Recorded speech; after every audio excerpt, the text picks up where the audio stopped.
To kamar yacce da kuke gani a wata tattaunawa da aka yi da fitaccen mawaƙin mata Ado Gwanja, wanda ya bayyana cewa yana shirin buga sabuwar waƙa wanda ya yi wa Malam Ali Isa Fantami a wannan lokaci da yake shirin tsayawa zaɓen 2027. Wasu daga cikin malamai sun bayyana cewa suna bayan Fantami a kan tsayawar shi neman zaɓen shekarar 2027 wanda ya fito a jihar tashi ta Gombe.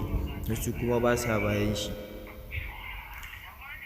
Wasu daga cikin mutane suna ci gaba da bayyana ra'ayoyinsu akan wannan lamari, wasu dalilin da suke ta faruwa a cikin wannan ƙasar tamu ta Najeriya akan tsayawar tashi zaɓen 2027 a jihar tashi ta Gombe. Wasu kuma daga cikin mutane ake alaƙanta cewa bai zama lallai ya tsaya ba shugabanci a nan gaba. Shin za mu sa muku dai ɗan kaɗan daga cikin baitin da Ado Gwanja ya yi a cikin wannan sabuwar waƙa wanda yake shirin sakarwa Malam Ali Isa Fantami a cikin wannan wata na Ramadan ɗin. Kasance da mu da wannan tasha tamu domin samun sababbin shirye-shiryenmu a duk inda kake a faɗin duniya da zarar mun ɗora da inda kake a faɗin duniya. Shin dai kamar yacce da kuke gani, wata majiya mai ƙarfi a zantawar da aka yi da fitaccen mawaƙi Ado Gwanja ya bayyana cewa yana shirin sabuwar waƙa wacce ya yi wa Malam Ali Isa Fantami. Duk da ya kasance Naziru Sarkin Waƙa ya yi wa Malam Ali Isa Fantami wannan sabuwar waƙa, amma Dauda Kahutu Rarara har yanzu shi bai mai ba, kuma dama kowa ya san dama bai zama lallai Dauda Kahutu Rarara ya wa Malam Ali Isa Fantami ba tunda baya ra'ayinsa. Amma ya kuke gani, shin idan Ado Gwanja ya buga Shek Ali Isa Fantami sabuwar wannan waƙa, shin kuna ganin cewa Ali Isa Fantami zai samu nasarar lashe zaɓen shekarar 2027 a matsayin gwamnan jihar Gombe? Wasu daga cikin mutane suna cikin bayyana ra'ayoyinsu.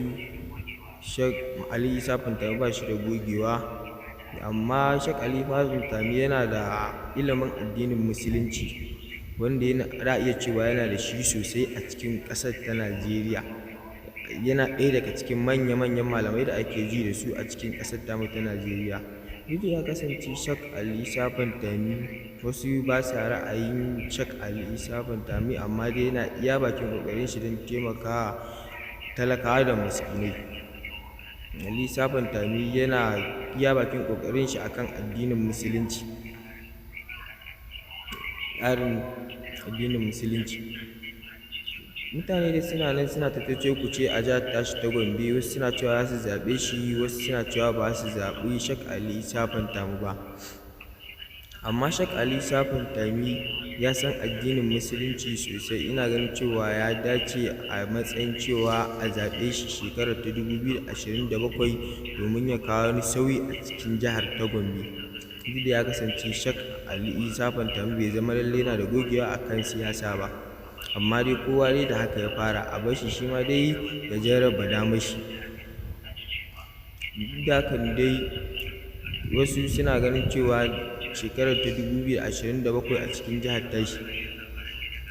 Kana shan labaran ne daga wannan tashar tamu mai albarka. Muna roƙon ka dai ka danna mana subscribe da alamar ƙararrawar sanarwa domin da zarar mun ɗora labaranmu sababbi su je ma. A wannan tashar tamu mai albarka ka danna mana subscribe da alamar ƙararrawar sanarwa.